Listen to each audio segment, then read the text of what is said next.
Hey, what's up guys? Coach Austin here. I wanted to make a video to describe my resistance band collection and how I use it. I've had the question tons of times about, what color resistance band should I use and what are they used for? We always see big collections at the gym, or maybe you have a collection, you just don't fully utilize everything. I'm going to go over my resistance band colors and collection and just talk a little bit about it. So this one I probably use the most.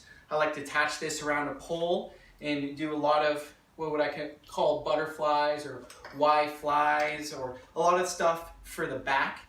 It's good for the rotator cuff, but if I'm going to do some rotator cuff ones, the rotator cuff muscles are usually a little bit weaker, right? We're talking about the four small, basically muscles that control your shoulder and are really smaller assist muscles in proportion to the other muscles surrounding it. So I usually like to go with something a little bit lighter. The reasons I use these, I can attach it onto a pole and just do some tiny stuff and attach it here and open up that way. I can even hold it with my other hand. Another great one is I usually use these light resistance bands the most often. Now, this black resistance band, this is a rubber bandits, but different brands are going to be different thicknesses. This black one usually I use for the end stages of pull-ups. When people are getting stronger with their pull-ups, I attach this on to a bar and their feet go in here, and that's able to pull them up. But that's usually at the end stages. People will usually start with something a little bit thicker, like this green one.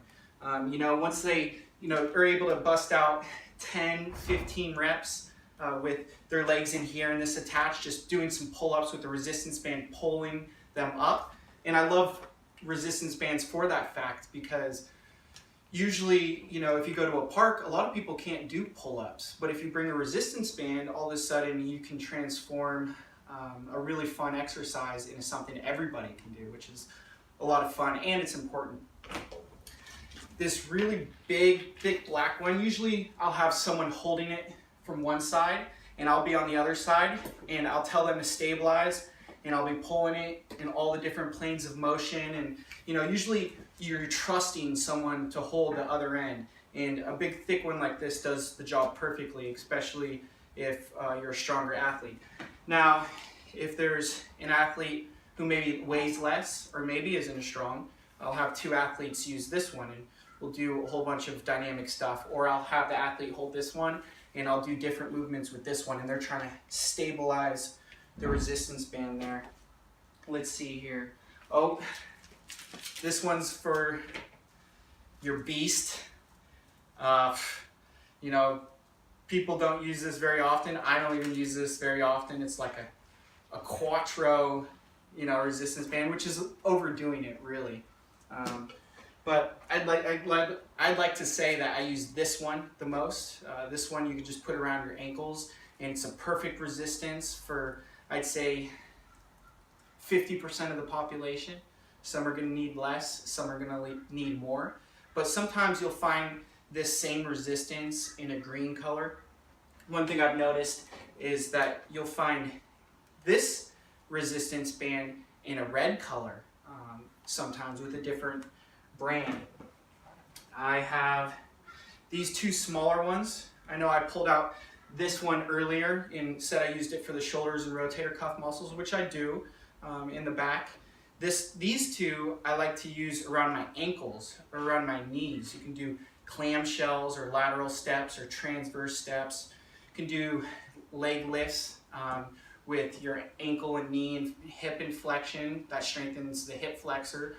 Or you can put it around your ankle while standing and do some kickbacks. So, this is going to be for someone, if you have more strength, you use a heavier resistance band. If you, don't have as much strength, you use a lighter one. That being said, most people overdo it with resistance bands.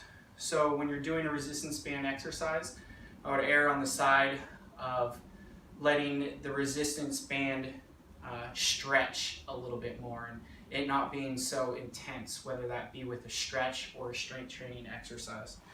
This is a random one, and I love this because It works the whole posterior chain.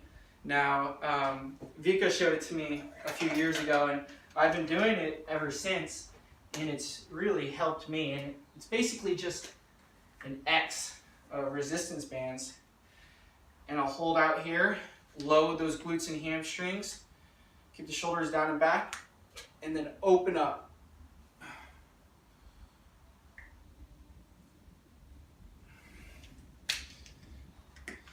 And so, yeah, there we go. I hope you learned something about resistance bands and the way you use them. If you have any questions, comment below. And final piece I wanted to add with what I said before is the red band that I showed first that I said I used the most.